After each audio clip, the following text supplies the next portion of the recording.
Hello. Close your eyes and picture this. You are getting ready for a well-anticipated date. Could be with your boyfriend, could be with your girlfriend. It could be just a family get-together where everybody is gathering, a social event, something that you have been looking forward to for a long time. You realize the time has gotten away from you. You grab your keys, you rush out the door, you put your car in reverse and back out of the driveway. As you maneuver your way to the freeway, you realize that there is a traffic jam. Could be from construction, it could be from a number of reasons. Either way, there is traffic, and you realize there's absolutely no way that you would get to your destination on time. So you decide that you will send a courtesy text to that person. You're going to let them know that you are running behind schedule, but you are will definitely be there. You pick up your phone. You enable the talk to text mechanism. You speak your text message. You briefly take your eyes away from the road ahead of you to check the correctness of that text. 4 seconds is all it took. 4 seconds was the amount of time that it took for you to look at that text message. Unfortunately, 3 seconds for that SUV in front of you to slam on its brakes, to avoid hitting that car in front of it, because they too had been distracted at some point or by something. You slam on your brakes. All you hear is the horns and the brakes. You look up. Oh man, too late. Now, open your eyes. I know that this is just a hypothetical situation, but how many of you can actually relate? What did you feel when you heard the screeching of those tires and the sound of those brakes? Fear? Did your heart stop? In my speech, I would like to discuss the dangers of texting while driving, the scary statistics, the real-life examples, and the preventative measures that we can take to avoid a catastrophe from happening or from occurring in your life or into the lives of those around you. I was able to find more than a few faces of tragedy on the internet I'd like to share with you. Heather Lurch, age 19.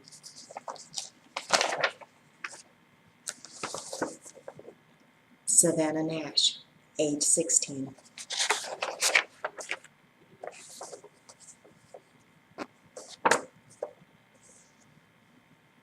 John Gordon. He wasn't a teenager, but he was killed by a teenager who was texting while she was driving. Alexander Haidt had his head down while he was driving and responding to a text message. Alexa Brown rolled her vehicle responding to a text.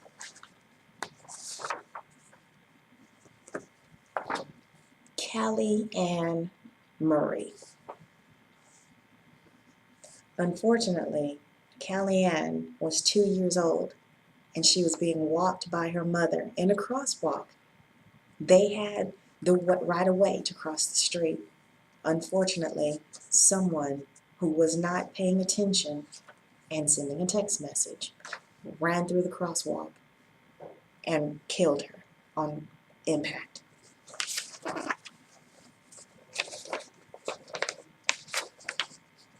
Taylor Sauer was sending text messages every 90 seconds while going 80 miles an hour on a Idaho highway last year. Eric Ackerbone, age 16. Mariah, age 14. Lauren Mulkey, age 17. Those are just a few of the faces that I was able to print off and gather. Some of them were the result of a text message being sent. So, I'm sorry, some of their deaths were the result of a text message being sent, and the others, they were sending text messages themselves and caused a car accident where they were either killed or they killed someone else in the process. Statistics show that using a cell phone while driving, whether it's handheld or hand-free, delays the driver's reaction as much as having a blood alcohol concentration level of 0.808%, which is above the legal limit. 80% of all crashes and 65% of near crashes involve some type of distraction. Brain activity used while driving decreased by 40% when a driver listens to a conversation or music.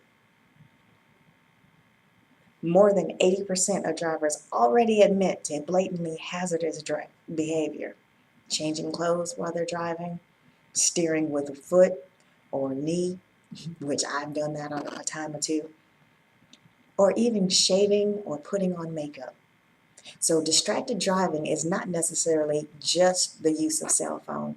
It's when your attention has been completely taken away from the act of driving.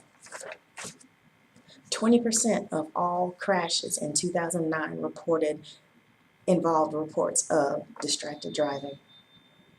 Of those killed in distracted driving related crashes, 995 reports of a cell phone as a distraction. Drivers who use a handheld device are 4 times more likely to get into crashes serious enough to injure themselves or someone else. Here is a map of all of the map of the United States that has specific bans. The states in red they have a ban on both the handheld devices and texting while driving. The states in yellow only have a ban on texting. The states in green have no bans at all. We need to have more states in red. Now, I'd be lying if I stood here and said that I have never reached for a cell phone to either answer a call or respond to a text while I was driving. My daughter gets on me all the time, and I didn't realize how bad the statistics were until I started doing this research. So I asked myself, and I ask you, is it really worth it? Is that text really that important? Many argue, and all ages, not just teenagers, that they have enough driving experience to be able to handle just a simple text. It's no big deal. It is a big deal. Driving itself already has so many dangers within itself. When you add text messaging to that, you have just skyrocketed the numbers.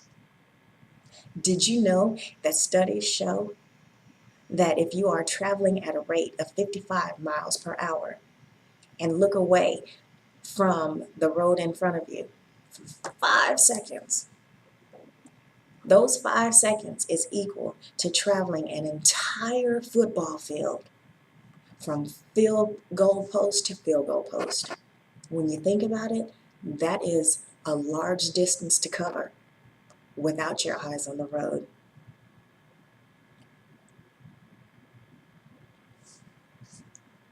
Some of the things that we would be able to do to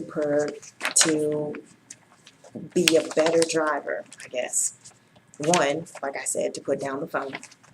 Otherwise, or just to maintain your focus on the road. Just maintain your focus. You can identify and reduce all distractions before you start driving. Be well rested so that you're not dozing off at the wheel. Do not tailgate.